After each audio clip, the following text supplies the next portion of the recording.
আজকের জুমার খুতবার আলোচনার বিষয়বস্তু হচ্ছে মৃত্যুর পূর্ববর্তী এবং পরবর্তী সময় করণীয়। এই একটা শব্দের সাথে আমরা সকলেই পরিচিত। এই শব্দটা আমরা ইতিপূর্বে আমাদের পূর্বপুরুষ থেকে শুনে আসছি, মৃত্যু মরণ একদিন মরতে হবে, তাতে কোনো সন্দেহ আছে? এই পৃথিবী আমাদের জন্য চিরস্থায়ী নয়, এটা একটা ক্ষণস্থায়ী ক্ষণিকের বাসস্থান।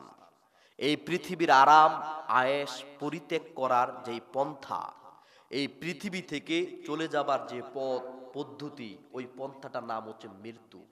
মৃত্যুর মাধ্যমে আমরা এই পৃথিবী থেকে চলে যেতে হবে, তাতে কোনো সন্দেহ। আল্লাহ সুবহানাহু ওয়া তাআলা বলেছেন, প্রত্যেক প্রাণীকে মৃত্যুর স্বাদ একদিন গ্রহণ করতে, জন্ম যারা নিয়েছে, জন্ম যেরকম নিয়েছি সত্য, মরতে হবে এই কথাটাও সত্য, তাতে কোনো সন্দেহ। আজকে খুতবায় আপনাদের সাথে কথা বলবো, এই মৃত্যুর পূর্বে আমাদের কিছু কর্মসূচি আছে, আমাদের কিছু কাজ আছে, আবার মরার পরেও আমাদের কিছু কাজ আছে। ওই কাজগুলা জানার দরকার আছে না নাই? আল্লাহ সুবহানাহু ওয়া তাআলা বলছেন তার বান্দাদেরকে, তোমরা যখন মরবে তাতে কোনো সন্দেহ, একদিন চলে যেতে হবে, একথা চিরন্তন। তবে শোনো, মৃত্যুর পূর্বে তোমাদের কিছু কর্মসূচি আছে, কিছু কাজ আছে। মৃত্যুর পূর্বে তোমরা কিছু কাজ করে মরো, তাহলে তোমাদের মৃত্যুটা হবে সফল, এবং মৃত্যুর পরে তোমরা হবে কামিয়াবি। বলুন আল্লাহু আকবার। আল্লাহ সুবহানাহু ওয়া তাআলা বলছেন এ সম্পর্কে, ইয়া আইয়ুহাল্লাযিনা আমানু ইত্তাকুল্লাহ, হে মুমিন বিশ্বাসী বান্দাগণ, ঈমানদার বান্দাগণ, ইত্তাকুল্লাহ, তোমরা কাকে ভয় করো? ভয় কাকে করতে হবে? আল্লাহকে ছাড়া অন্য কাউকে ভয় করা যাবে? এই আদেশ কার? আল্লাহর। আল্লাহ বলছেন তোমরা ভয় করো, কাকে ভয় করো? তারপর তিনি বলছেন হাক্কা তুকাতিহি, শোনো, ভয় করার মতো ভয় করো। আল্লাহকে কিছু ভয় করবে, কিছু ভয় করবে না। আল্লাহর বিধানকে কিছু মানবে, কিছু ছেড়ে দিবে, এটার নাম ভয় নয়। তুমি পৃথিবীতে পার্থিব জীবনে যতদিন বেঁচে থাকবে, ততদিন আল্লাহর প্রত্যেকটা বিধানকে তোমার প্রত্যেক কদমে কদমে মানতে হবে, তাতে কোনো সন্দেহ। যদি মানতে পারো, তাহলে তুমি আল্লাহকে পরিপূর্ণ ভয় করতে পারলে। কথা কি বুঝতে পারলেন? এই আদেশটা কার? আমাদের সৃষ্টিকর্তা, আমাদের রব আমাদেরকে আদেশ করছে, তোমরা আল্লাহকে ভয় করো, ভয় করার মতো ভয় করো। তারপর আল্লাহ বলছেন, শোনো, ওয়ালা তামুতুন্না ইল্লা ওয়া আনতুম মুসলিমুন, সাবধান। আল্লাহকে ভয় করার পরে কাজ হচ্ছে তোমরা ততক্ষণ পর্যন্ত মৃত্যুবরণ করো না, তোমরা ততক্ষণ পর্যন্ত মরো না। কতক্ষণ? যতক্ষণ না তোমরা নিজেকে মুসলিম দাবি করতে পারো। বলুন আল্লাহু আকবার। মরতে হবে, তাতে কোনো সন্দেহ। মরার আগের প্রথম কাজ হচ্ছে নিজেকে মুসলিম পরিচয় দিতে হবে। বলুন আল্লাহু আকবার। এই আদেশ কার? বিভিন্ন মুফাসসিরগণ কলম ধরেছেন, তারা এই আয়াতের তাফসীর করেছেন। আল্লাহ বলেন মৃত্যুর পূর্বে তোমরা কি হয়ে মরতে হবে? মুসলমান। এই কথার গুরুত্ব আছে না নাই? মুফাসসিরিনে কেরাম, তাফসীর কারকরা কলম ধরে তারা বলেন, মৃত্যুর পূর্বে যদি মুসলমান হয়ে মৃত্যুবরণ করতে পারো, তাহলে তোমাদের দুইটা লাভ আছে। জোরে বলেন, কয়টা লাভ? এক, আল্লাহ সুবহানাহু ওয়া তাআলা জান্নাত সৃষ্টি করেছেন কাদের জন্য? মুসলিমদের জন্য। বলুন কাদের জন্য? যদি মুসলিম না হয়ে মৃত্যুবরণ করেন, ইয়াহুদি হয়ে যদি মৃত্যুবরণ করেন, কাফের হয়ে যদি মৃত্যুবরণ করেন, হিন্দু সম্প্রদায়ের মধ্যে থেকে যদি মৃত্যুবরণ করেন, আল্লাহে আল্লাহর কসম, কোনদিন জান্নাতের সুখ শান্তি আপনি উপভোগ করতে পারবেন? জান্নাতের সুখ শান্তি তারাই উপভোগ করতে পারবে যারা প্রকৃত মুসলিম হিসেবে নিজেকে প্রতিষ্ঠিত করতে পারবে। বলুন আল্লাহু আকবার। অতএব মুসলিম হয়ে মৃত্যুবরণ করলে লাভ না লস? প্রথম নাম্বার লাভ হচ্ছে, একবার না একবার যদি মুসলিম হয়ে মৃত্যুবরণ করতে পারি, জান্নাতের আশা আমরা করতে পারি। দুই, দ্বিতীয় নাম্বার যে লাভ, রাসূলুল্লাহ সাল্লাল্লাহু আলাইহি ওয়াসাল্লাম বলেছেন, বিচারের মাঠে যেদিন আল্লাহ বিচার করবে, ওই দিন একজন ব্যক্তি সুপারিশকারী হিসেবে বান্দাদের জন্য দাঁড়িয়ে যাবে, উম্মতের জন্য দাঁড়াবে, ওই ব্যক্তি হচ্ছেন হযরত মুহাম্মদ সাল্লাল্লাহু। আমি আপনাদেরকে বোঝাতে চাচ্ছি, ওই দিন মুহাম্মদ সাল্লাল্লাহু আলাইহি ওয়াসাল্লাম কি কোনো ইহুদির পক্ষে সুপারিশ গাইবে? কোন হিন্দুর পক্ষে সুপারিশ গাইবে? কোন অমুসলিমদের পক্ষে সুপারিশ করবে? রাসূলুল্লাহ সুপারিশ করবে তাদের জন্য যারা মুসলিম হিসেবে নিজেকে দাবি করেছে, আল্লাহর আদালতে যারা মুসলিম হিসেবে নিজেকে প্রতিষ্ঠিত করতে পারছে, তাদের জন্য সুপারিশকারী হিসেবে দাঁড়াবে রাসূলুল্লাহ সাল্লাল্লাহু। অতএব মুসলমান হলে লাভ না লস? আল্লাহ আমাদেরকে বোঝার তৌফিক দান করে, বলুন আমিন। আমরা বুঝতে পারলাম আল্লাহর আদেশ, মরতে হবে, মৃত্যুবরণ করতে হবে, একদিন মাটিতে মিশে যেতে হবে। তবে শোনো, মৃত্যুর পূর্বে তোমরা মুসলমান হয়ে মৃত্যুবরণ করবে। আল্লাহ আমাদেরকে তৌফিক দান করে, বলুন আমিন। সম্মানিত উপস্থিতি, আরো কিছু কর্মসূচি আছে না নাই? আল্লাহ সুবহানাহু ওয়া তাআলা এই পৃথিবীতে দুইটা জাতিকে সৃষ্টি করেছেন, মানুষ এবং জিন। তাদেরকে কিছু কর্মসূচি, তাদেরকে কিছু লক্ষ্য উদ্দেশ্য দিয়ে আল্লাহ পৃথিবীতে প্রেরণ করেছেন। তাদের লক্ষ্য উদ্দেশ্য কর্মসূচি, প্রথম নাম্বার কাজ হচ্ছে তোমরা ইবাদত করবে। কার? জোরে বলেন কার? আল্লাহর ইবাদত করতে গিয়ে পৃথিবীতে বেঁচে থাকতে হলে তোমাদের ধন লাগবে, তোমাদের সম্পদ লাগবে, তোমাদের সন্তান লাগবে, বংশবৃদ্ধির জন্য ক্ষমতা লাগবে। শোনো, বংশবৃদ্ধির জন্য সন্তান পেয়ে, প্রতিষ্ঠিত হবার জন্য ধন সম্পদ পেয়ে, ক্ষমতা পেয়ে তোমরা কোনোদিন আল্লাহকে বলে যেতে পারবে? এই আদেশ কার? আল্লাহ সুবহানাহু ওয়া তাআলা বলছেন। মৃত্যুর পূর্বে দ্বিতীয় নম্বর কর্মসূচিটা আমি আপনাদেরকে দেখাচ্ছি, একটু মনোযোগ কামনা করছি। মরণের পূর্বের কাজসমূহের মধ্যে দ্বিতীয় নম্বর কাজটা আল্লাহ সুবহানাহু ওয়া তাআলা পবিত্র কোরআনুল কারীমের 114তম সূরার 63 নম্বর সূরা, পবিত্র কোরআনুল কারীমের 114তম সূরার 63 নম্বর সূরা, সূরা আল মুনাফিকুনের 9 নম্বর আয়াতে তিনি বলছেন, বিসমিল্লাহির রহমানির রহিম, ইয়া আইয়ুহাল্লাযিনা আমানু, হে ঈমানদার বিশ্বাসী বান্দাগণ, হে মুমিন বান্দারা শোনো, লা তুলহিকুম আমওয়ালুকুম ওয়ালা আওলাদুকুম আন যিকরিল্লাহ, লা তুলহিকুম, তোমরা কখনো গাফিল হয়ে যেও না, তোমাদেরকে যদি গাফিল না করে, আমওয়ালুকুম, তোমাদের ধন সম্পদ, ওয়ালা আওলাদুকুম, তোমাদের সন্তান সন্তুষ্টি, আন যিকরিল্লাহ, তোমাদের প্রতিপালকের জিকির থেকে, তোমাদের রবের জিকির থেকে, তোমার আল্লাহর স্মরণ থেকে তোমার ধন সম্পদ, তোমার সন্তান সন্তুষ্টি যাতে তোমাকে কোনোদিন গাফেল না করে। এই বিধান কার? জোরে বলেন কার? আল্লাহর। আমি আপনাকে বুঝাতে চাচ্ছি, এই পৃথিবীতে মাটির উপরে, জমিনের উপরে একজন মানুষ যদি নিজেকে পূর্ণ সুখী করতে চায়, মনীষীগণ বলেছেন নিজেকে পূর্ণ সুখী হতে হলে তার দুইটা জিনিস লাগবে। কয়টা জিনিস? আপনারা সজাগ আছেন?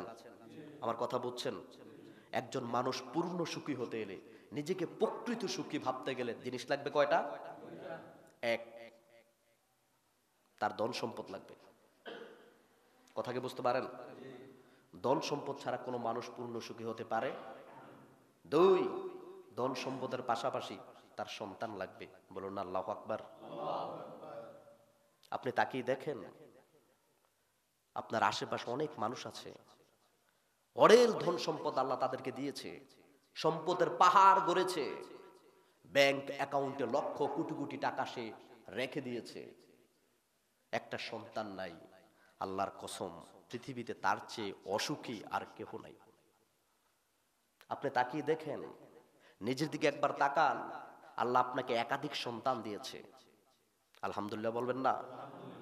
একাধিক সন্তান আল্লাহ আপনাকে দিয়েছে, আপনার ধন নাই, আপনার সম্পদ নাই, ছেলেদের মুখে দুমুঠো ভাত তুলে দিতে পারেন না প্রত্যেক বেলায়, ছেলেদেরকে সুন্দর জামা কাপড় দিতে পারেন না, ছেলেদেরকে উচ্চ শিক্ষায় পড়াবার জন্য অর্থ যোগান দিতে পারেন না। রাতের আধারে আপনার চেয়ে অসুখী পৃথিবীতে আর কেহ। মনীষীগণ বলেছেন, বিদ্বানগণ বলেছেন, এই পৃথিবীতে কোনো মানুষ যদি পূর্ণ সুখী হতে হয় তাহলে তার দুটা জিনিস লাগবেই লাগবে। এক, অর্থ সম্পদ, ধন সম্পদ, টাকার পাহাড় তার লাগবে। দুই, এই ধন সম্পদ, অর্থ সম্পদের পাশাপাশি পরিপূরক হিসেবে তার সন্তান সন্তুষ্টির দরকার আছে না নাই? আল্লাহ সুবহানাহু ওয়া তাআলা বলছেন, শোনো, ইয়া আইয়ুহাল্লাযিনা আমানু, হে ঈমানদার বিশ্বাসী বান্দারা, হে মুমিন বান্দাগণ, তোমরা পৃথিবীতে ধন সম্পদ সন্তান সন্তুষ্টি পেয়ে সুখের সাগর বেশি গিয়ে তোমরা আল্লাহর জিকির থেকে কোনোদিন নিজেদেরকে গাফেল করো। তিনি বলছেন, শোনো, ওয়া মাইয়াফআল যালিকা ফাউলাইকা হুমুল খাসিরুন।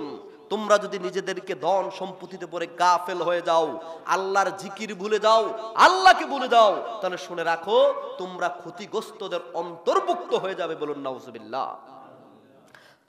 মুফাসসিরিন কিরামগণ তারা তাফসীর করেছে, কলম ধরেছেন, ক্ষতিগ্রস্ত বলতে আল্লাহ বুঝিয়েছেন তোমরা বিমুখ হয়ে যাবে আল্লাহর পথ থেকে, তোমরা জাহান্নামীদের কাতারে চলে যাবে। আল্লাহ আমাদেরকে ক্ষমা করুক। বলুন আমিন। আমার কথা কি আপনারা বুঝতে পারছেন? মরতে হবে, তাতে কোনো সন্দেহ। এই পৃথিবী ছেড়ে চলে যেতে হবে, কোনো দিন আমরা থাকতে পারবো না, এটা চিরন্তন সত্য। এই কথার প্রতি সন্দেহ রাখলে আপনার ঈমান থাকবে। কিন্তু আমি আপনাকে বুঝাতে চাচ্ছি, আমার প্রিয় উপস্থিত মুসল্লিয়ানে বৃন্দ, মরার পূর্বে আমাদের কিছু কাজ আছে না নাই? আমাদের এক নাম্বার কাজ হচ্ছে কি, আমরা মৃত্যুর পূর্বে নিজেকে পরিপূর্ণ মুসলিম হিসেবে প্রতিষ্ঠিত করতে হবে। আল্লাহর আদালতে মুসলমান হিসেবে নিজেকে তৈরি করতে হবে।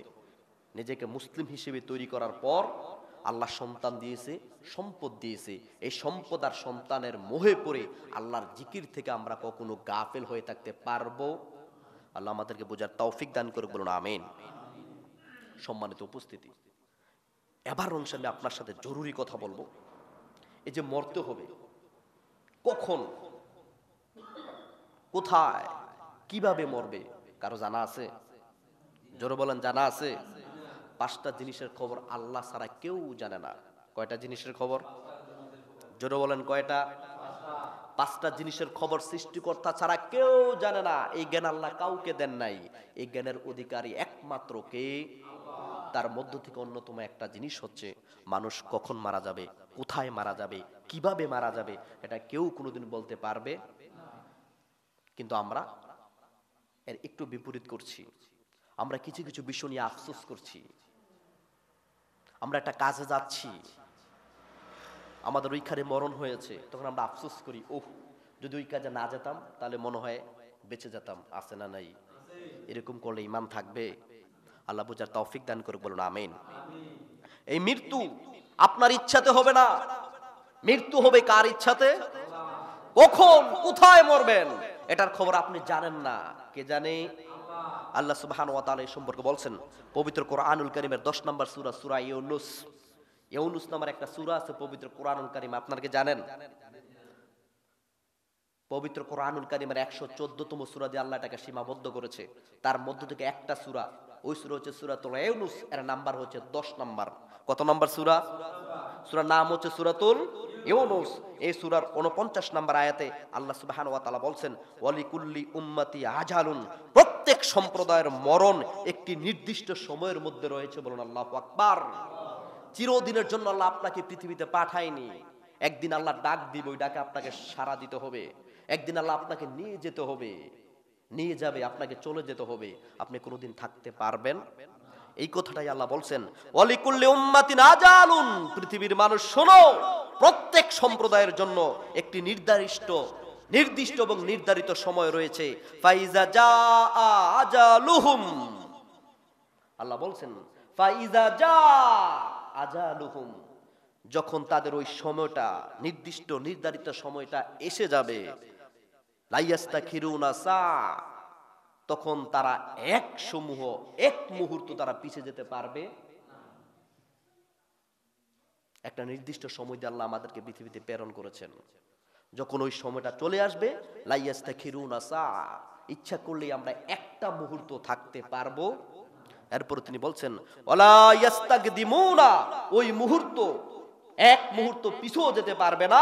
ওয়ালা ইয়াস্তাকদিমুনা, শুনে রেখো, একটা মুহূর্ত তোমরা সামনেও যেতে পারবে। যখন যেখানে আল্লাহ তোমাকে মৃত্যু রেখেছে ঠিক ওইখানে তোমাকে মৃত্যুবরণ করতে হবে, তাতে কোনো সন্দেহ। তোমার ইচ্ছার কোনো দাম নাই, তোমার শক্তির কোনো দাম নাই। আল্লাহ যেখানে তোমাকে মৃত্যু রেখেছে ওইখানে তোমার মৃত্যু তোমাকে নিয়ে যেতে হবে, তুমি ওইখানে যেতে হবে। কথা কি বুঝতে পারলেন? আমরা আফসোস করি, আমরা রাস্তা পারাপার করছি, আমরা একটা জায়গা যাচ্ছি, যাবার সময় একটা দুর্ঘটনা ঘটেছে, মারা গেলাম, আমরা আফসোস করে বললাম, ওহ বারবার নিষেধ করেছি, যদি না যেতে তুমি বেঁচে যেতে, বলেন না নাউজুবিল্লাহ। এরকম আকীদা পোষণ করা যাবে? এরকম কথা বলা যাবে? এই মৃত্যু কার ইচ্ছায়? আল্লাহ নির্দিষ্ট করে রেখেছে, নির্ধারিত করে রেখেছে। নিমসারের মানুষ সে মৃত্যুবরণ করবে ঢাকাতে, এটা কার ইচ্ছা হয়েছে? আপনি ইচ্ছা করলেই আপনি ওইখান থেকে বেঁচে থাকতে পারবেন? আপনার যখন মৃত্যুর সময় আসবে, এই নিমসারের মানুষ মৃত্যুবরণ করতে হবে সৌদি আরবে। যদি আল্লাহ মৃত্যু রাখে, ওই মৃত্যু আপনাকে ওইখানে নিয়ে যাবে, নিয়ে ওইখানে আপনার মৃত্যু হবে। কথা ক্লিয়ার? আর কোনোদিন ওইরকম আফসোস করবেন, ওহ যদি না যেতাম, ওহ যদি ওই কাজটা না করতো, তাহলে মনে হয় এরকম হতো না। এরকম ধ্যান ধারণা, চিন্তা, মন মানসিকতা পরিবর্তন করতে হবে। এরকম ধ্যান ধারণা থেকে আমাদেরকে ফিরে আসতে হবে। কেননা মৃত্যু জন্ম আমাদের ইচ্ছায় নয়, কার ইচ্ছা? আল্লাহ বুঝার তৌফিক দান করে, বলুন আমিন। সম্মানিত উপস্থিতি, এই সম্পর্কে আপনাকে আমি একটা হাদিস দেখাচ্ছি, শুধু আপনার মনোযোগ কামনা করছি। রাসূল সাল্লাল্লাহু আলাইহি ওয়াসাল্লাম এই সম্পর্কে হাদিস বর্ণনা করেছেন। হাদিস পাবেন সহিহ সিলসিলা, হাদিস নাম্বার 1221 নম্বর হাদিস। সহিহ সিলসিলা, হাদিস নাম্বার 1221 নম্বর হাদিস।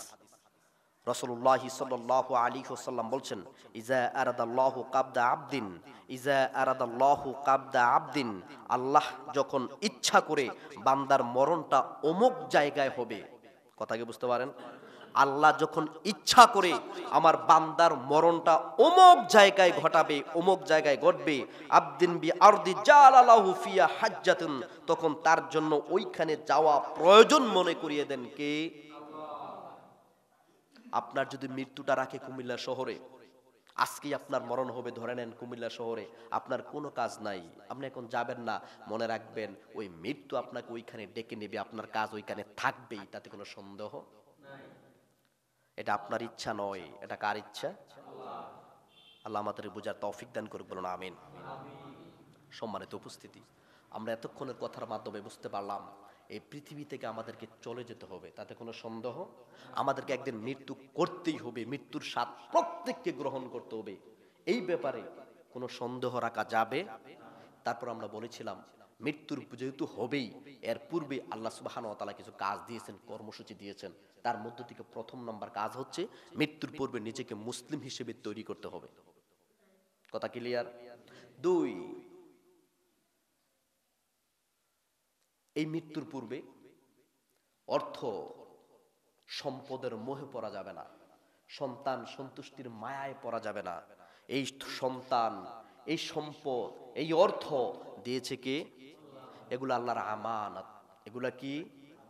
এই আমানতের পর্যবেক্ষণ করার জন্য আল্লাহ আপনাকে পৃথিবীতে প্রেরণ করেছেন, কিছুটা সময় দিয়েছেন। এই আমানতের পাশাপাশি সৃষ্টিকর্তার ইবাদত করার দরকার আছে না নাই? আল্লাহকে ডাকার দরকার আছে না নাই? আল্লাহ এই কথাই বলছেন, পৃথিবীতে সম্পদ, পৃথিবীতে অর্থ, সন্তান পেয়ে আমার ডাক থেকে, আমার জিকির থেকে তোমরা ভুলে যেতে পারবে?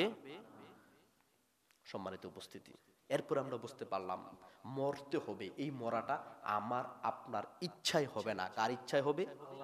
আল্লাহ যেখানে খুশি সেখানে মৃত্যু ঘটাবে, এটা মেনে নিতে হবে। কথা ক্লিয়ার?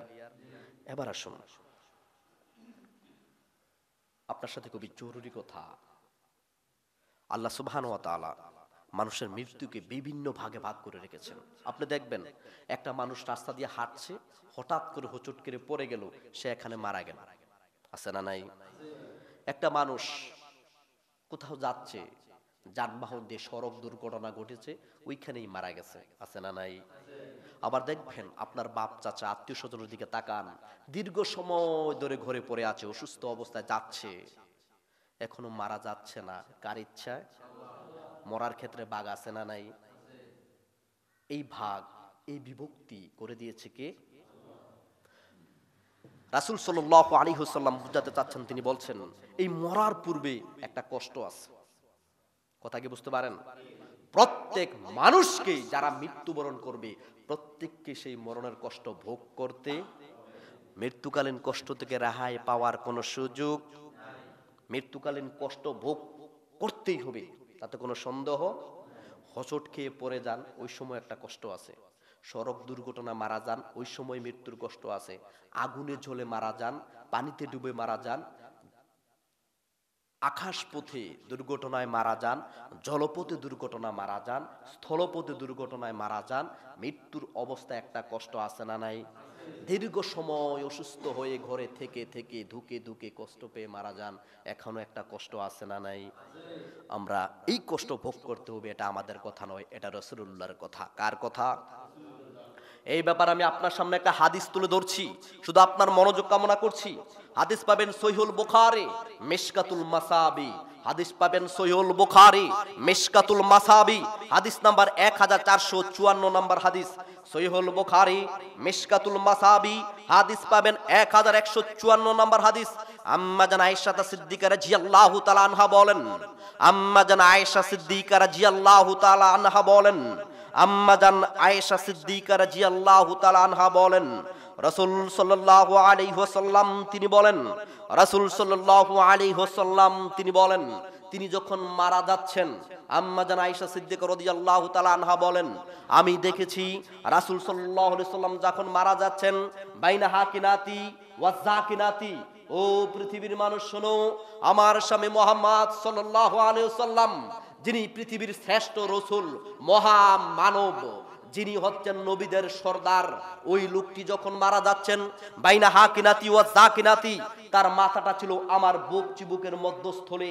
রাসূলুল্লাহ যখন মারা যাচ্ছেন, তখন তার মাথাটা আমার বুক চিবুকের মধ্যস্থলে ছিল। আমি দেখেছি আমার স্বামী তখন কত কষ্ট পেয়ে পৃথিবী থেকে বিদায় হয়েছেন। তিনি বলছেন, ফালা আকরাউ সিদ্দাতিল মাউত, আমি দেখেছি ওই সময় পৃথিবীর শ্রেষ্ঠ মানুষ, মহামানব মুহাম্মদ সাল্লাল্লাহু আলাইহি সাল্লাম মৃত্যুকালীন একটা কষ্ট ভোগ করে মৃত্যুবরণ করতে হয়েছে।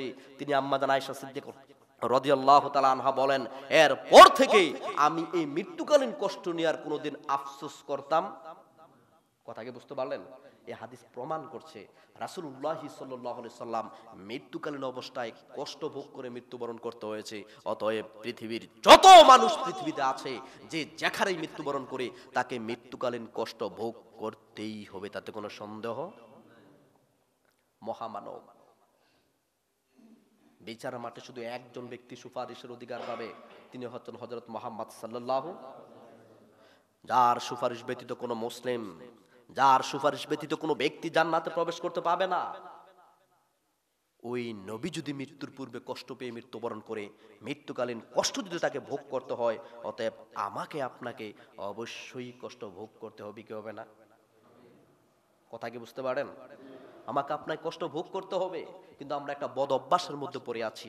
আমরা দেখি যখন মানুষ মারা যায়, কথা কি বোঝা যাচ্ছে?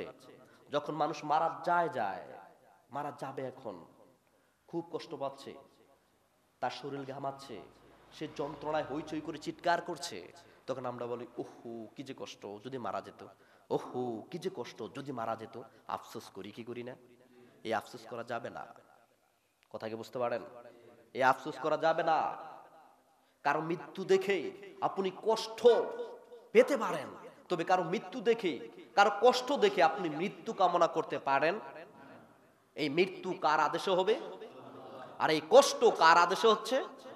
আমরা দোয়া করতে পারি, আল্লাহ তার প্রতি রহম নাজিল করেন, আল্লাহ তার মৃত্যুটা সহজ করে দেন। আমরা এই কথা বলতে পারি, তো আমরা আফসোস করতে পারি না কেন? মুহাম্মদ সাল্লাল্লাহু আলাইহি সাল্লাম যদি মৃত্যুকালীন কষ্ট ভোগ করতে হয়, অতএব পৃথিবীতে যত মানুষ থাকবে, প্রত্যেক মানুষকে মৃত্যুর আগে কষ্ট ভোগ করতেই হবে, তাতে কোনো সন্দেহ। কথা কি বুঝতে পারেন?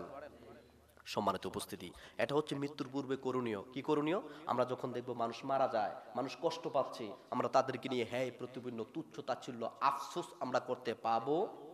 সম্মানিত উপস্থিতি, এবার আসেন মৃত্যুর পূর্বে আর কিছু কাজ আছে, আমি আপনার সামনে তুলে ধরছি। আর একটা সবচেয়ে বড় যে কাজ, আমরা অন্যায় করছি, আমরা ভুল করছি, আমরা আপনাকে দেখাচ্ছি। আমরা অনেক সময় দেখি মানুষ যখন মারা যায়, মৃত্যু এখন হয়ে যাবে, কিছুক্ষণের মধ্যে সে চলে যাবে, আমরা লক্ষণ বুঝতে পারি, খুব কষ্ট পাচ্ছে, তখন আমরা কি করি? তখন আমরা মৃত ব্যক্তির পাশে দলবদ্ধ হয়ে একসাথে বসে আমরা কোরআন তেলাওয়াত করি, আছে না নাই? আমার কথা কি বুঝতে পারেন? আমি আপনাকে দেখাচ্ছি বাস্তব চিত্র। রাসূলুল্লাহ কি বলে গেছেন, সাহাবীরা কি করে গেছেন, আম্মা জান আয়েশা কি বলেছেন, আমি আপনাকে দেখাচ্ছি। মানুষ যখন মারা যায়, মানুষ এখন মারা যাবে, এই মুহূর্তে সে পৃথিবী থেকে বিদায় নেবে, তখন আমাদের করণীয় কি, আমরা করি কি? কথা কি বুঝতে পারেন? তখন আমরা কি করি? আমরা দলবদ্ধ হয়ে ওই অসুস্থ ব্যক্তির পাশে কোরআন তেলাওয়াত করি। জি ভাই, কোরআন তেলাওয়াত করলে নেকি রয়েছে। কোরআন তেলাওয়াত করলে কি আছে? যে তেলাওয়াত করবে তার নেকি হবে, যেই ঘরে তেলাওয়াত করা হবে ওই ঘরে রহমত হবে। আমি আপনাকে বুঝাতে চাচ্ছি ওই ব্যক্তির কি হবে। আপনি কি আমার কথা বুঝতে পারেন? মানুষ মারা যাচ্ছে, মানুষ মারা যায়, সে এখন মারা যাবে, আমাদের কি করণীয় আমি আপনাকে দেখাচ্ছি। আর আমরা করি কি? আমরা তখন কি করি? দলবদ্ধ হয়ে একসাথে বসে কোরআন তেলাওয়াত করি, আমরা সূরা ইয়াসিন পড়ি, আমরা সূরা আর রহমান পড়ি। এরকম করতে থাকি, আমরা বিভিন্ন সূরা তেলাওয়াত করি। ব্যক্তি তেলাওয়াত করবে ওই ব্যক্তির নেকি হবে, যে ব্যক্তি তেলাওয়াত করবে ওই ব্যক্তির নেকি হবে, যেই ঘরে তেলাওয়াত করবে ওই ঘরে রহমত আসবে। আমি আপনাকে দেখাতে চাচ্ছি, বুঝাতে চাচ্ছি ওই ব্যক্তির কি হবে। আম্মা জান আয়েশা সিদ্দিকা রাদিয়াল্লাহু তাআলা আনহা হাদিস বললেন, আম্মা জান আয়েশা সিদ্দিকা রাদিয়াল্লাহু তাআলা আনহা হাদিস বললেন, আমি আপনার মনোযোগ কামনা করছি। সহিহুল বুখারী আর রিকাক অধ্যায় মরণের কষ্ট অনুচ্ছেদ, সহিহুল বুখারী আর রিকাক অধ্যায় মরণের কষ্ট অনুচ্ছেদ। আম্মা জান আয়েশা সিদ্দিকা রাদিয়াল্লাহু তাআলা আনহা বলেন, আম্মা জান আয়েশা সিদ্দিকা রাদিয়াল্লাহু তাআলা আনহা বলেন, আমার স্বামী মুহাম্মদ সাল্লাল্লাহু আলাইহি সাল্লাম, আমার স্বামী মুহাম্মদ সাল্লাল্লাহু আলাইহি সাল্লাম তিনি যখন মারা যাচ্ছেন, তিনি যখন মারা যাবেন, তার মাথাটা ছিল আমার বুক চিবুকের মধ্যস্থলে, আমার বুকের মধ্যে তার মাথা ছিল। আমি দেখলাম আমার স্বামী মুহাম্মদ সাল্লাল্লাহু আলাইহি সাল্লামের শরীরটা ঘামিয়ে যাচ্ছে। মুহাম্মদ সাল্লাল্লাহু আলাইহি সাল্লাম খুব কষ্ট অনুভব করছেন।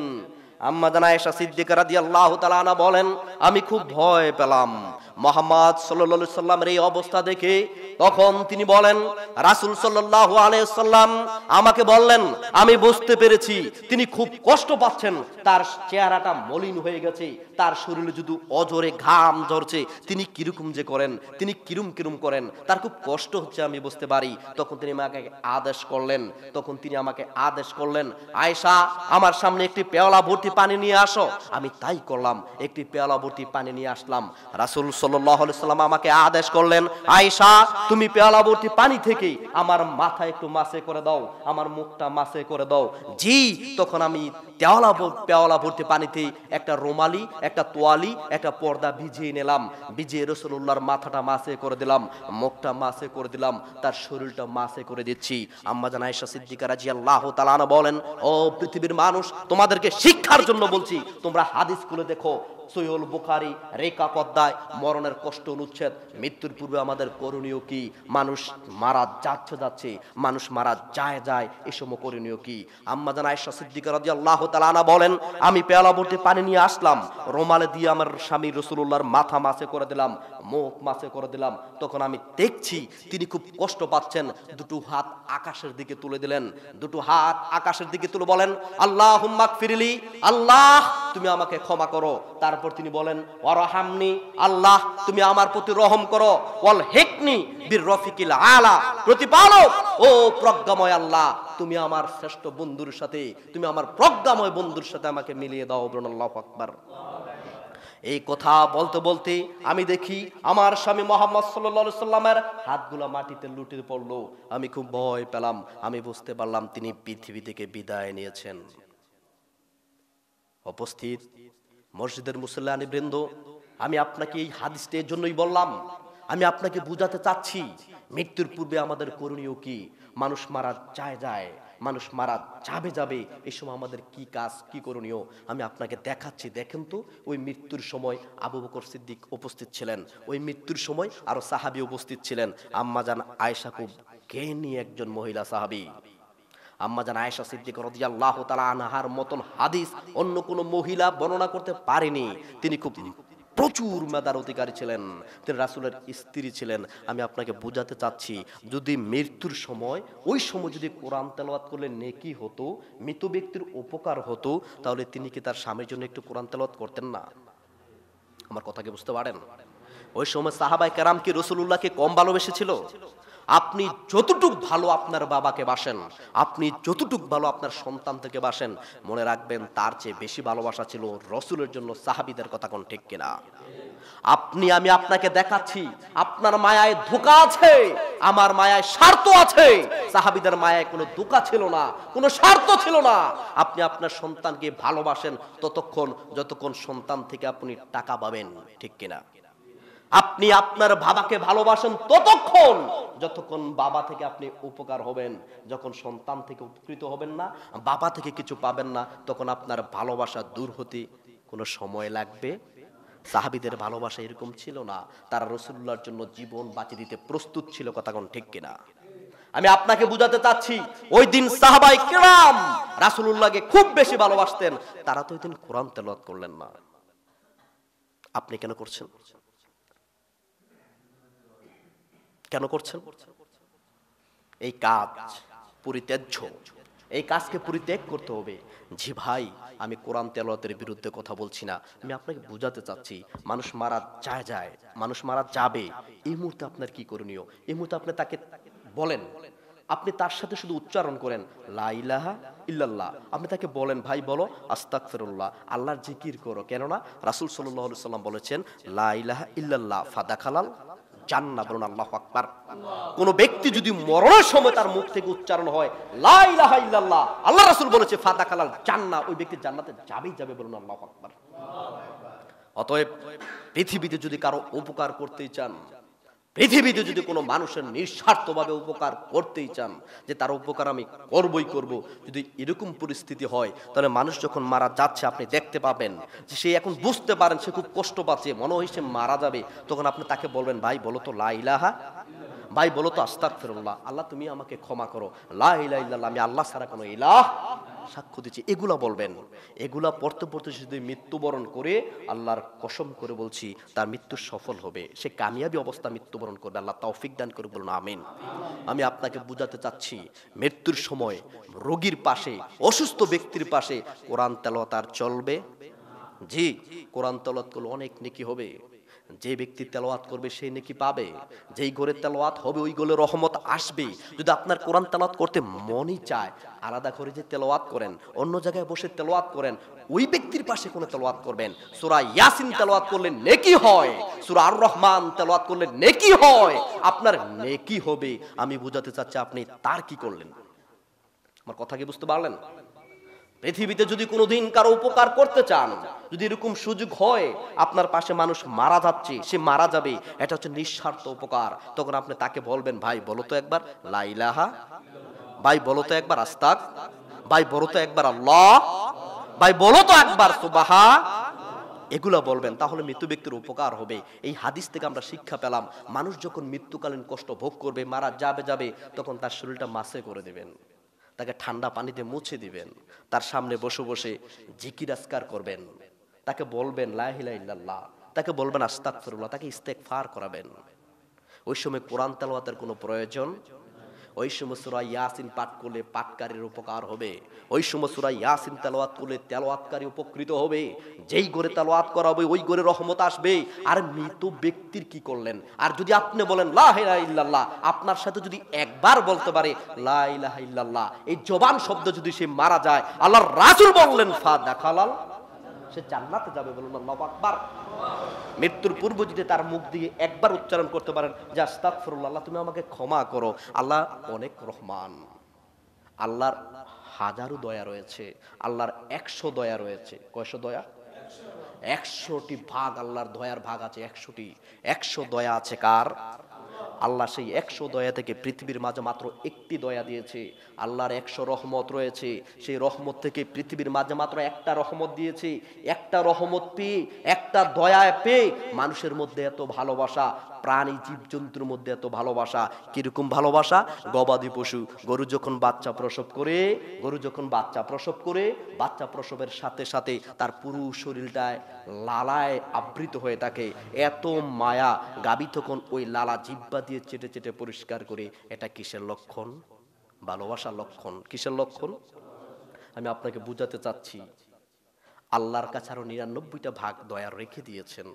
আর আপনি যখন মৃত্যুকালীন অবস্থা যদি বলেন আল্লাহ অন্যায় করেছি, আল্লাহ অবিচার করেছি, আল্লাহ জুলুম করেছি, আস্তাগফিরুল্লাহ, আল্লাহ তুমি আমাকে ক্ষমা, যদি বলেন লা ইলাহা ইল্লাল্লাহ, আল্লাহ আমি সাক্ষ্য দিচ্ছি তুমি ছাড়া কেহ নেই, আল্লাহ সব শক্তি তোমার, সব রাজত্ব তোমার, সব ক্ষমতা তোমার, আল্লাহ আমি অসহায়, তোমার কাছে ক্ষমা চাই, আমার আল্লাহকে ক্ষমা করবে না?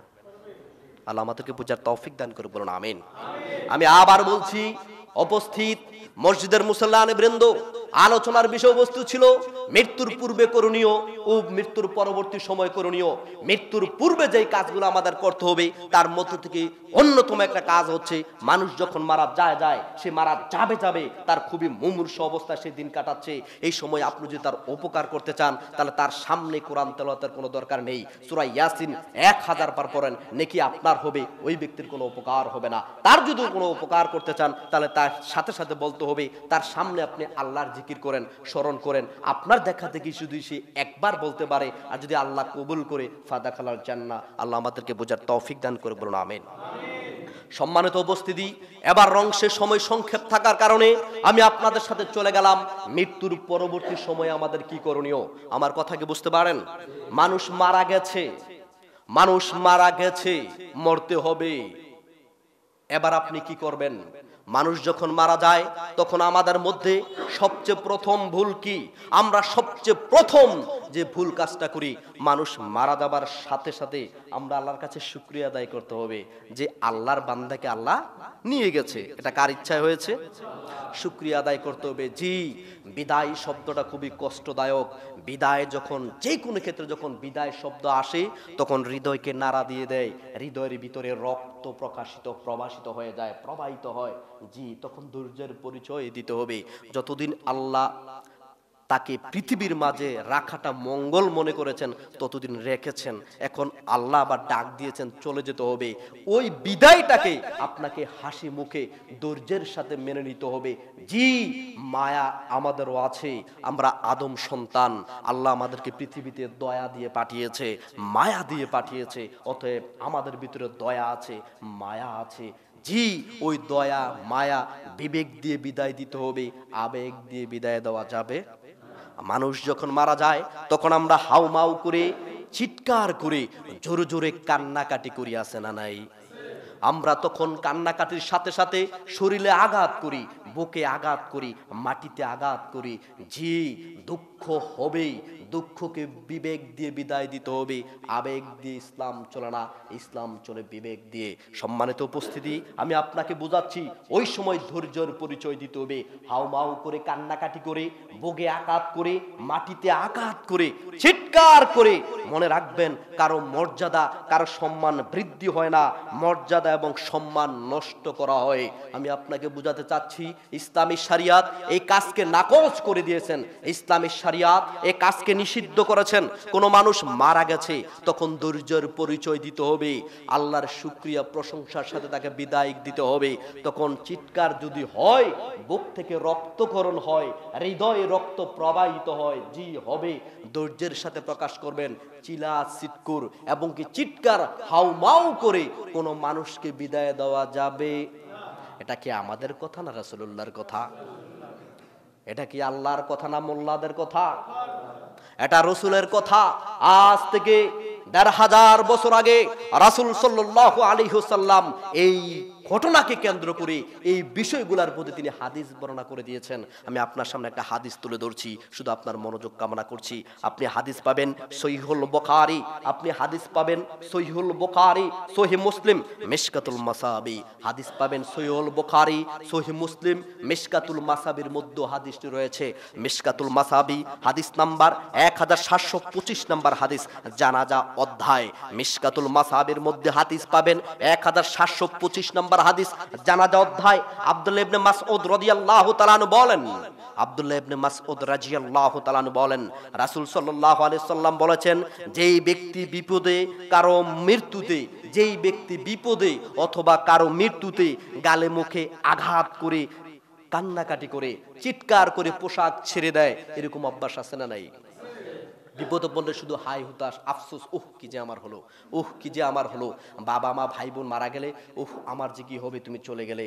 আবেগ দেখিয়ে যারা মাটিতে আঘাত করে, বুকে আঘাত করে, যারা শরীরে আঘাত করে, পোশাক ছিন্ন বিচ্ছিন্ন করে, কান্নাকাটি করে, চিৎকার করে, তখন ওই মৃত্যু ব্যক্তির জন্য ওই ব্যক্তি কি করে বিপদ ডেকে আনে। এই কাজ করলে মনে রাখবেন মৃত্যু ব্যক্তির বিপদ আসছে। কথাকে বুঝতে পারেন? যে ব্যক্তি মারা গেল তাকে বিদায় দিতে গিয়ে যদি পাগলামি করেন, দুঃখ কষ্টটা যদি মানুষকে দেখিয়ে প্রকাশ করেন, হাই হুতাশ করেন, চিৎকার করে কান্নাকাটি করেন, বুকে মুখে থাপ্পড় মারেন, বিভিন্ন ছন্দ কবিতার মাধ্যমে বলে বলে কান্নাকাটি করেন, বিলাপ করেন, মনে রাখবেন এরকম করলে মৃত ব্যক্তির জন্য বিপদ আসে। তাকে কবরে জবাবদিহি করতে হবে। তুমি পৃথিবীতে কি করে এসেছো, তুমি পৃথিবীতে কি করেছো, তোমাকে পাঠিয়েছি কি করার জন্য, করেছো কি, মানুষ কেন এরকম করছে।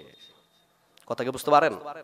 তুমি তোমার পরিবারে কি করে এসেছো, তোমার পরিবারের মানুষ, তোমার হিতাকাঙ্ক্ষী মানুষ কেন এরকম করছে, তাকে জবাব দিতে হবে। এ কথা আমার নয়, এ কথা রাসূলুল্লাহর। কথাকে বুঝতে পারেন? সম্মানিত উপস্থিতি, এই ব্যাপারে আমি আপনাকে আরেকটা হাদিস দেখাচ্ছি। এই হাদিস থেকে শিক্ষণীয় বিষয় বস্তু হচ্ছে, মানুষ যখন মারা যাবে তখন দুঃখ প্রকাশ হবে। জি, পৃথিবীতে সবচেয়ে বড় কষ্ট হচ্ছে, পৃথিবীতে সবচেয়ে বড় কষ্ট হচ্ছে একটা সন্তানের সামনে তার বাবার মৃত্যু, তার বাবাকে মাটিতে দাফন করতে হবে, মাটি চাপা দিয়ে চলে আসতে হবে। সন্তান হিসেবে এর চেয়ে কষ্টের কাজ আর কিছু নেই পৃথিবীতে। একটা সন্তানের কাছে সবচেয়ে বেশি দুঃখের কাজ হচ্ছে তারই সামনে তার মাকে মাটিতে দাফন করে দিতে হবে, মাটি চাপা দিয়ে চলে আসতে হবে। এর চেয়ে কষ্টের কাজ কিছু নেই পৃথিবীতে। একটা বাবার কাছে সবচেয়ে বড় কষ্টের কাজ হচ্ছে তার সন্তানকে মাটিতে চাপা দিয়ে ফেলে আসতে হবে। জি, পৃথিবীতে একটা স্বামীর কাছে সবচেয়ে বড় কষ্ট হচ্ছে তার ভালোবাসার মানুষ তার স্ত্রীকে জঙ্গলে, তার স্ত্রীকে মাটির ভিতরে চাপা ফেলে রেখে আসতে হবে। এর চেয়ে কষ্টের কোনো করুণ ঘটনা পৃথিবীতে আর কিছু নেই। কিন্তু ইসলামের নীতি রয়েছে, ইসলাম ধর্মের কিছু আদর্শ রয়েছে, কিছু নিয়ম নীতির মধ্যে ইসলাম আল্লাহ পরিপূর্ণ করে দিয়েছে। ওই ইসলামের নিয়ম নীতি মানতে গেলে আপনি দুঃখ প্রকাশ করবেন ধৈর্যের সাথে, বিবেক দিয়ে দুঃখ প্রকাশ করে তাকে বিদায় দিবেন, আবেগ দিয়ে। কথা কি বুঝতে পারছেন? কান্নাকাটি করা যাবে। দেখেন এই ব্যাপারে রাসূল সাল্লাল্লাহু আলাইহি সাল্লাম হাদিস বর্ণনা করেছেন। সম্মানিত উপস্থিতি, আপনাদের মনোযোগ কামনা করছি। হাদিস পাবেন সহিহ মুসলিম মিশকাতুল মাসাবি, হাদিস পাবেন সহিহ মুসলিম মিশকাতুল মাসাবি, হাদিস নাম্বার মিশকাতুল মাসাবির মধ্যে হাদিসটি আছে 1727 নাম্বার হাদিস। মিশকাতুল মাসাবির মধ্যে হাদিস পাবেন 1727। আবু মালিক আশআরী রাদিয়াল্লাহু তাআলা বলেন, আবু মালিক আশআরী রাদিয়াল্লাহু তাআলা বলেন, রাসূল সাল্লাল্লাহু আলাইহি ওয়াসাল্লাম বলেছেন, রাসূল সাল্লাল্লাহু আলাইহি ওয়াসাল্লাম বলেছেন, পৃথিবীর মানুষ শোনো, আমার উম্মতের মাঝে চারটি জাহেলিয়াত রয়েছে, আমার উম্মতের মাঝে চারটি জাহেলিয়াত বিদ্যমান থাকবে, চারটি জাহেলিয়াত থাকবে, তারা মৃত্যুর পূর্বে কোনোদিন ছাড়তে পারবে না। আমার উম্মতের মাঝে চারটি জাহেলিয়াত থাকবে, পৃথিবী ধ্বংসের পূর্বে তারা কোনোদিন ছাড়তে পাবে না। এক, তিনি বলছেন, একটা জাহেলিয়াত হচ্ছে বংশের অহংকার, মানুষ বংশ নিয়ে অহংকার করবে, মানুষের বংশ পরিচয় মানুষের সাথে দেখাতে গিয়ে বাড়াবাড়ি করবে। আছে না নাই? আমরা ভুয়া বাড়ির মানুষ, তুমি কোন বাড়ির মানুষ, এরকম গর্ব অহংকার আছে না নাই? আমরা খান বাড়ির ছেলে, তুমি কোন বাড়ির ছেলে, নিজের বংশ নিয়ে, নিজের গর্ব নিয়ে, নিজের বংশের পরিচয় দিয়ে আমরা অহংকার করি। আছে না নাই? রাসূল সাল্লাল্লাহু আলাইহি সাল্লাম বলছেন, এটা পৃথিবীর ধ্বংসের পূর্বে আমার উম্মতের মাঝে চারটি জাহেলিয়াত থাকবে। এক, তারা বংশের অহংকার করবে, তারা বংশ নিয়ে বাড়াবাড়ি করবে। দুই, আল্লাহ রাসূল বলছেন, তারা অপর বংশের নিন্দা করবে। ভূয়া বংশের মানুষ খান বংশের মানুষকে দেখতে পাবে না। আছে না নাই? তারা বংশের এক বংশ অপর বংশ কি করবে? নিন্দা করবে। তিন, আরেকটা বড় জাহিলিয়াত হচ্ছে তারা আল্লাহকে ভুলে গিয়ে তারকারাজির মাধ্যমে বৃষ্টি কামনা করবে। আছে না নাই? শিরকের কাতারে চলে যাবে। বৃষ্টি কে দিতে পারে? এই বৃষ্টি কার রহমত?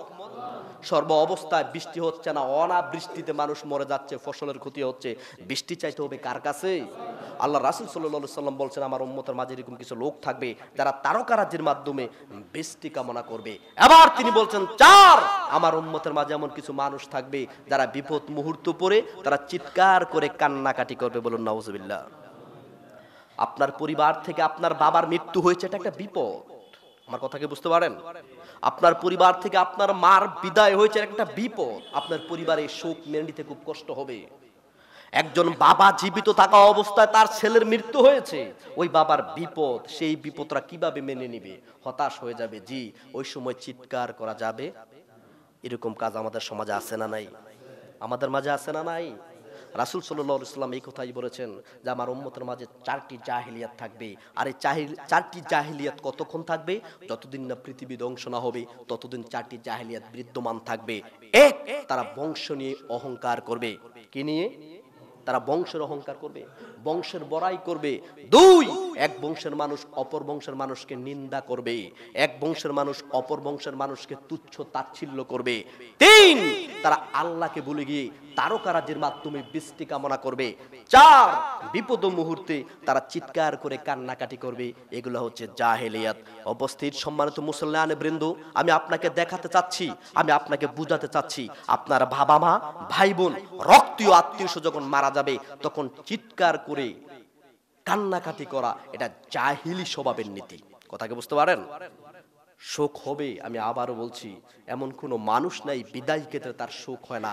হৃদয় থেকে রক্ত জরণ হবে, চোখ থেকে পানি ঝরবে, তবে ধৈর্যের মাধ্যমে কাজ করবেন। চিৎকার করে, হাউমাউ করে, বিভিন্ন কবিতার মাধ্যমে শরীরে আঘাত করে ওইরকম চিৎকার, ওইরকম কান্নাকাটি ইসলামী শরীয়ত নাকচ করে দিয়েছেন। এগুলা জাহিলিয়াতের নীতি। আল্লাহ আমাদেরকে বোঝার তৌফিক দান করুন, বলুন আমিন। সম্মানিত উপস্থিতি, এই ব্যাপারে আমি আপনাকে আরেকটা হাদিস দেখাচ্ছি। আমরা চিৎকার করি, আমার কথাকে বুঝতে পারেন? আমরা চিৎকার করি, আমরা মানুষকে বিদায় দেই। যদি আমরা চিৎকার করি, যদি আমরা মাটির উপরে এরকম করি, তাহলে মাটির নিচে যে মানুষটাকে দাফন করে আসলাম তার কি অবস্থা হবে? তাকে জবাবদিহি করতে হবে। হাদিস শুনতে মন চায়? হাদিস কি বলবো? আমি আপনার মনোযোগ কামনা করছি। দেখুন, হাদিস পাবেন জামিউত তিরমিজি, মিশকাতুল মাসাবি। জামিউত তিরমিজি, মিশকাতুল মাসাবির মধ্যে হাদিস আছে 1764 নম্বর হাদিস। মিশকাতুল মাসাবি 1764 নম্বর হাদিস। আবু মুসা আশআরী রাদিয়াল্লাহু তাআলা বলেন, ক্বালা সামিআতু রাসূলুল্লাহি সাল্লাল্লাহু আলাইহি সাল্লাম, রাসূল সাল্লাল্লাহু আলাইহি সাল্লাম বলেছে, আমি শুনেছি, রাসূল সাল্লাল্লাহু আলাইহি সাল্লামকে বলতে শুনেছি, যখন কোনো মানুষ মারা যায়, যখন কোনো মানুষ মারা যায়, অতঃপর তার জন্য যারা কাঁদে, তার আত্মীয় স্বজনরা যারা হায় উতাস করে, বুকে আঘাত করে, মাটিতে আঘাত করে, পোশাক ছিঁড়ে দেয়, চিৎকার করে কান্নাকাটি করে, তিনি বলেন তখন ফেরেশতা মৃত ব্যক্তিকে আঘাত করে, মৃত ব্যক্তিকে ঘুষি মারে, থাপ্পড় মেরে বলে, এই তুই কেমন ছিলি পৃথিবীতে? এই তুই মাটির উপরে কেমন লোক ছিলি? তুই পৃথিবীতে কি করে আসছিস? তুই তোর পরিবারের মধ্যে কি করছস? তোর মৃত্যুতে তারা এরকম কেন করছে? আমার কথাকে বুঝতে পারেন? এই তুই পৃথিবীতে কেমন মানুষ ছিলি? এই তুমি পৃথিবীতে কি করে এসেছো? তুমি পৃথিবীতে কি করেছো যার জন্য মানুষ এত আহাজারি করে, মানুষ এত কান্নাকাটি করে? তুমি কি করেছো তাকে জবাব দিতে হবে। অতএব উপস্থিত দিনী বৈঠকের ভাই ও বোন, উপস্থিত মসজিদের মুসল্লিয়ানে বৃন্দ, আপনাদের প্রতি আমার বিনীত অনুরোধ, আপনার পিতাকে ফেরেশতাদের কাছে অপমান করাবেন না, আপনার মাকে তাদের কাছে অপমান করাবেন না, আপনার ভাইকে তাদের মাঝে অপমান করাবেন না। যখন মানুষ মারা যায় ধৈর্যের সাথে দুঃখ প্রকাশের মাধ্যমে বিদায় দিতে হবে, একথা ঠিক। তবে ওই দুঃখ আপনার অন্তরে রেখে দিতে, জমা রাখতে হবে। হাউমাউ করে চিৎকার করা যাবে। আমি যে কথাগুলো বললাম আপনারা কি বুঝতে পারছেন? সম্মানিত উপস্থিতি, আজকের বক্তব্যের বিষয়বস্তু ছিল মৃত্যুর পূর্বে এবং পরে করণীয়। মৃত্যুর পরে করণীয়র মধ্যে আমাদের প্রথম নম্বর কাজ হচ্ছে, মানুষ যখন মারা যাবে তখন আমরা হাই হুতাশ অথবা চিৎকার করে কান্নাকাটি করতে পারবো। আবার আসেন, দ্বিতীয় নম্বর কাজ, আমাদের সময় একদম হাতের তাকিতে চলে আসছে, আমরা আপনাকে দেখাচ্ছি। দ্বিতীয় নম্বর যে একটা কাজ, এটা আমাদের সমাজে প্রচলিত, অরহ ঘটছে। ইসলাম বলে কি, আমরা করি কি? আপনারা কি ঘুমাচ্ছেন? সজাগ আছেন? মনোযোগ আছে? এই কাজটা আমরা সবসময় করি, আপনাকে শিখতে হবে। আমি আপনাকে দেখাচ্ছি। মৃত্যুর পরে করণীয়র মধ্যে, পরিবারের লোকদের করণীয়র মধ্যে অন্যতম একটা কাজ হচ্ছে, আপনার বাবা যখন মারা যাবে, আমার কথাকে বুঝতে পারেন? আপনার ভাই যখন মারা যাবে তখন আমরা কি করি? কেউ বলতে পারবেন? আমাদের প্রথম নম্বর কাজ, যদি কোনো মহিলার স্বামী মারা যায় তখন আমরা প্রথম কি করি? যদি শুনি আমরা তার স্বামী মারা গেছে, দৌড়িয়ে চাচিরা, ফুফুরা, খালারা, মুরব্বীরা গিয়ে ওই মহিলার নাক থেকে নাকফুলটা খুলে ফেলে, আছে না নাই? ওই মহিলার হাত থেকে হাতের বালা খুলে ফেলে, আছে না নাই? এটা জাহিলি নীতি। রাসূল সাল্লাল্লাহু আলাইহি সাল্লাম বলেছেন, আমার উম্মতদেরকে নিয়ে আমার খুব ভয় হয়, তারা পৃথিবীর পূর্বে জাহিল নীতির সাথে মিশে যাবে। আমার উম্মতদেরকে নিয়ে আমার খুব ভয় হয়, পৃথিবী ধ্বংসের পূর্বে তারা জাহিলি নীতিকে তারা হালাল মনে করবে, অথচ যেটা হারাম। এটা হিন্দুয়ানি প্রথা, এটা হিন্দুদের প্রথা, বিধর্মীদের প্রথা, এটা মুসলিম ধর্মের কোনো প্রথা। আপনার বাবা যখন মারা যাবে তখন আপনার মায়ের নাক থেকে তার ওই অলংকার খোলার অধিকার আপনাকে কে দিয়েছে? এটাই হচ্ছে নারীর অধিকার হরণ, এটাই হচ্ছে নারীর অধিকার হরণ। যারা বলে ইসলাম নারীকে অধিকার দেয়নি, তারা মূর্খতা, তারা বর্বরতা, তারা অসভ্যতার সমাজে ডুবে আছে। ইসলাম একমাত্র নারীকে পূর্ণ অধিকার দিয়েছে, কথা কোন ঠিক কিনা? ইসলাম বলেছে কোন নারীর শরীর থেকে ওই দিন গয়না খোলা যাবে, এটা ইসলাম বলেছে। আপনার মা বাবা মরে গেল, আপনার ভাইটা মরে গেল, আপনি সাথে সাথে আপনার যুবতী ভাবির কাছ থেকে আপনি গয়না খুলে ফেললেন, এই অধিকার আপনাকে কে দিয়েছে? আজ থেকে 1500 বছর আগে রাসূল সাল্লাল্লাহু আলাইহি সাল্লাম এই বিষয়ে কোনো কথা বলে যায়নি। এই কাজ করা যাবে না, এটা হিন্দুদের প্রথা। আমার কথা কি বুঝতে পারেন? মৃত্যুর পরে আমাদের করণীয় কি হবে? তখন আপনি আপনার মাকে সেভ করবেন, আপনার মাকে আপনি বুঝাবেন, নরম ও কোমল ভাষা দিয়ে বলবেন, আল্লাহর সিদ্ধান্ত চূড়ান্ত। আমার বাবা পৃথিবীতে সময় নিয়ে আসছিল, মা অতটুকু, তাকে বিদায় দিতে হয়েছে, আপনি ধৈর্য ধারণ করেন, নিশ্চিত আমার বাবার মৃত্যুতে মঙ্গল আছে। কথা কি বুঝতে পারেন? যতক্ষণ আল্লাহ পৃথিবীতে আপনাকে জিন্দা রেখেছে ততক্ষণ আপনার ভিতরে মঙ্গল ছিল। আল্লাহ নিয়ে গেছে, এটা কার ইচ্ছা? আমি যেই কথাটা বোঝাতে চাচ্ছিলাম, কোন মহিলা, কোন নারীর স্বামী যদি মারা যায়, মৃত্যুর পরে তার শরীর থেকে গয়না খোলা যাবে। আল্লাহ আমাদের বোঝার তৌফিক দান করে, বলুন আমিন। সম্মানিত উপস্থিতি, একটু সময় অতিবাহিত হচ্ছে, কারণ মনে কোনো কষ্ট হচ্ছে? বিষয়টি খুবই গুরুত্বপূর্ণ, যেহেতু আজকের বিষয় নিয়েছে, এটা আমরা শেষ করে দিচ্ছি আর দুটো হাদিসের মধ্যে, একটু ধৈর্য ধারণ করবেন। এর পরের অংশ আমরা যেটা বলছি দেখুন। মানুষ যখন মারা যায়, মৃত্যুর পরে রাসূল সাল্লাল্লাহু আলাইহি সাল্লাম বলেছেন অতি শীঘ্রই, আমার কথা কি বোঝা যাচ্ছে? তাড়াতাড়ি তাকে দাফন কাফন করতে হবে। কি করতে হবে? তাকে রাখা যাবে না। তাকে রাখার সময় তো আল্লাহ অনেক দিয়েছে, 60 বছর, 70 বছর, 50 বছর, 80 বছর তাকে সময় দেওয়া হয়েছে। মৃত্যু শেষ, তার শরীরটা যখন নিতর হয়ে গেছে, তার রুহুটা যখন আল্লাহ নিয়ে গেছে, তখন তাকে আর মাটির উপরে রাখা যাবে? এখন তাকে মাটির নিচে দিয়ে আসতে হবে, খুব দ্রুত করতে হবে, তাড়াতাড়ি করতে হবে। কিন্তু আমরা এই ক্ষেত্রে অনেক ইসলামী শরীয়ত অনুযায়ী আমরা হাদিস মানি না। হাদিস বলি কি, আমরা করি কি? মনে কষ্ট নিচ্ছেন কেউ? আমরা তখন আবেগ ধরে রাখতে পারি না, আমরা বলি তার একটা সন্তান, তার বড় সন্তান এত কষ্ট করে লেখাপড়া করিয়েছে, এত কষ্ট করে তাকে ওই পর্যায়ে নিয়েছে, তার ছেলেটা দেশের বাইরে, জি দুদিন রেখে দাও। ছেলে তখন ফোন দিয়ে বলে, আমি যতক্ষণ না আসবো আমার বাবাকে যত দাফন না করা হয়, যে আমি আপনাকে বলছি তার ভিতরে ধর্মীয় জ্ঞানের কিছু অভাব রয়েছে। আমার কথাকে বুঝতে পারেন? আপনি মনে কষ্ট নিতে পারেন, আমি রাসূলের হাদিসের ব্যাখ্যা করছি। রাসূল সাল্লাল্লাহু আলাইহি সাল্লাম বলেছেন 3 কাজ খুবই দ্রুত করতে হয়, 3টি কাজ খুব তাড়াতাড়ি করতে হবে, দেরি করা যাবে না। এক, যখনই সালাতের সময় হয়েছে তখন তোমাকে সালাত আদায় করতে হবে। আমার কথা কি বুঝতে পারেন? এখন সালাতের সময় হয়ে গেছে, এখনই তোমাকে সালাত আদায় করতে হবে, দেরি করা যাবে না। কেননা যদি দেরি করে সালাত আদায় করো, ওই সময় যদি তোমার মৃত্যু হয়, একটা নেকি থেকে তুমি বঞ্চিত হয়ে গেলে। কথা কি বুঝতে পারেন? যখন সালাতের সময় হয়েছে তখন তোমাকে সালাত আদায় করতে হবে। 2, যখন বাচ্চারা বালেগ হয়ে গেছে, প্রাপ্ত বয়স্ক হয়ে গেছে, তখন তাদেরকে বিয়ে দাও, নারী হোক ছেলে হোক, তাদেরকে দ্রুত বিয়ে করিয়ে দাও। এই আদেশ কার? রাসূলুল্লাহ সাল্লাল্লাহু আলাইহি ওয়াসাল্লাম। তিনি বলেন 3, মানুষ যখন মারা যাবে তখন দ্রুত তাকে দাফন করার, মাটিতে রাখা যাবে না। এবার ছেলে অস্ট্রেলিয়া আছে না ইন্ডিয়া আছে, ছেলে লন্ডন আছে না আমেরিকা আছে, ওই দিকে তাকানো যাবে না। কেননা ইসলাম ধর্ম চলে মুহাম্মদ সাল্লাল্লাহু আলাইহি ওয়াসাল্লামের কথা কাজ ও নীতিতে, তার কথা কাজ নীতি অনুযায়ী তাকে দ্রুত দাফন কাফনের ব্যবস্থা করে দাও। জি, এই ক্ষেত্রে আপনার সাথে জরুরি কথা, মানুষ যখন মারা যায় তারপরে কি করতে হবে? তাকে দাফন কাফন করার পূর্বেই, তাকে যখন গোসল দিবেন, তাকে যখন মাটিতে পুঁতে ফেলা হবে, কবর দেওয়া হবে, কবর দেওয়ার পূর্বে, তার জানাজা সালাতের পূর্বে ওই পরিবারের মানুষের কটি করণীয় আছে জানতে চান? জানার দরকার আছে না নাই? আপনার বাবা মারা গেছে, আপনার বাবাকে অতি শীঘ্রই গোসল দেন, আপনার বাবাকে অতি শীঘ্রই আপনি কাফনের কাপড় পরিয়ে দেন, তাকে এখন দাফন করতে হবে। এর পূর্বে জানাজার সালাতের পূর্বে পরিবারের ছেলে হিসেবে, আপনার বাবার সন্তান হিসেবে আপনার প্রথম করণীয় হচ্ছে আপনার বাবার ঋণগুলো আপনাকে পরিশোধ করতে হবে। কথা কি বুঝতে পারেন? আপনার বাবার ঋণ থাকলে কি করতে হবে? পরিশোধ করতে হবে।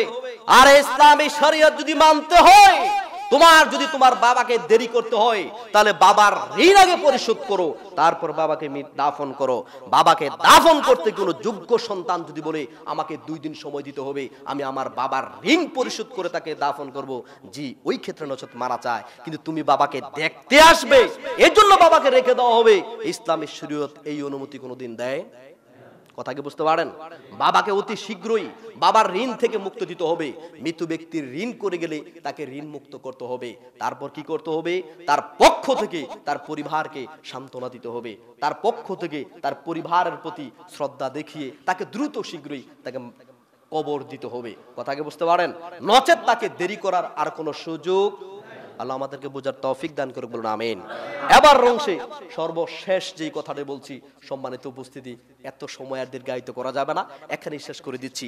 এবার অংশে যে কথাটা, মানুষ মৃত্যুর পরে আমরা আরেকটা কাজ খুব ভুল করি হচ্ছে কি, মানুষ যখন মারা যাবে মৃত্যুর পরে তার আমলের খাতাগুলা স্টপ হয়ে যায়। কথা কি বুঝতে পারেন?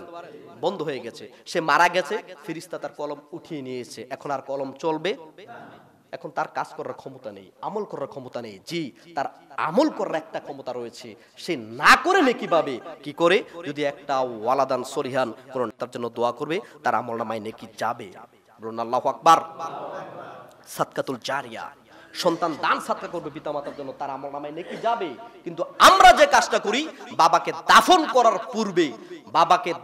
করার পূর্বে শর্ত হচ্ছে বাবাকে ঋণ মুক্ত করতে হবে। আর আমরা বাবাকে দাফন করার পূর্বে ভাই বোনেরা বসে বৈঠক করি, আমার বাবার মৃত্যুর খানা করতে হবে।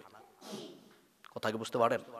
নাউজুবিল্লাহ, আস্তাগফিরুল্লাহ, আল্লাহ আমাদেরকে ক্ষমা করুন। আপনার প্রথম কাজ হচ্ছে বাবাকে ঋণ মুক্ত করতে হবে, আর আমি আপনি বলছি কি, আমার বাবার খানার আয়োজন করতে হবে। আস্তাগফিরুল্লাহ। জি ভাই, আমি আপনাকে বলছি সাদকাতুল জারিয়া, মানুষ মৃত্যুর পরে যে কাজ, ওটা হচ্ছে সাদাকা। আপনি সাদাকা করেন, অসহায় মানুষদের মাঝে খানা বন্টন করেন, অবশ্যই করতে হবে, নেকির কাজ করেন। তবে সাদকা সবাই খেতে পারে না। কথা কি বুঝতে পারেন? মসজিদের ইমাম যদি সাদকা খাওয়ার যোগ্য না হয়, তাকে যদি ওই সাদকা খাওয়ার জন্য চাপ দেওয়া হয়, জোর দেওয়া হয়, আল্লাহর কসম সে মাজলুম। কথা কি বুঝতে পারেন? যা আমার আয়াত্তে নেই, তা আমার মাধ্যমে করানো হচ্ছে জোর করা, জুলুম করা আমার প্রতি। কথা কি বোঝা যাচ্ছে? আপনার আয়াত্তের বাইরে যেটা, এটা যদি আপনার মাধ্যমে করানো হয়, যারা করাবে তারা আপনার প্রতি জুলুম করছে, আল্লাহর কাছে জবাব দিতে হবে। মৃত্যুর পরে মৃত্যুবার্ষিকী এবং মৃত্যুকে কেন্দ্র করে খানা দানা, এটা হচ্ছে সাদকা। আপনি প্রতিদিন আপনার বাবার জন্য সাদকা করে খাওয়ান, ইসলামের শরীয়ত কোনো নিষেধ করেনি। তবে যারা সাদকা খাওয়ার যোগ্য তাদেরকে খাওয়ান। আল্লাহ আমাদেরকে বোঝার তৌফিক দান করুক, বলুন আমিন। এইসব নীতি থেকে আমরা ফিরে আসতে পারি। মৃত্যুর পূর্বে আমাদের যে করণীয়, আমরা মুসলমান হয়ে মৃত্যুবরণ করতে পারি। আল্লাহ আমাদেরকে সে তৌফিক দান করুক, বলুন আমিন। মৃত্যুর পরে যে কথাগুলা বললাম, করণীয়গুলা আমরা পুঙ্খানুপুঙ্খভাবে ব্যক্তিগত জীবনে আমল করতে পারি। আল্লাহ আমাদেরকে সে তৌফিক দান করুক, বলুন আমিন। ওয়া আখিরু দাওয়ানা আলহামদুলিল্লাহি রাব্বিল আলামিন।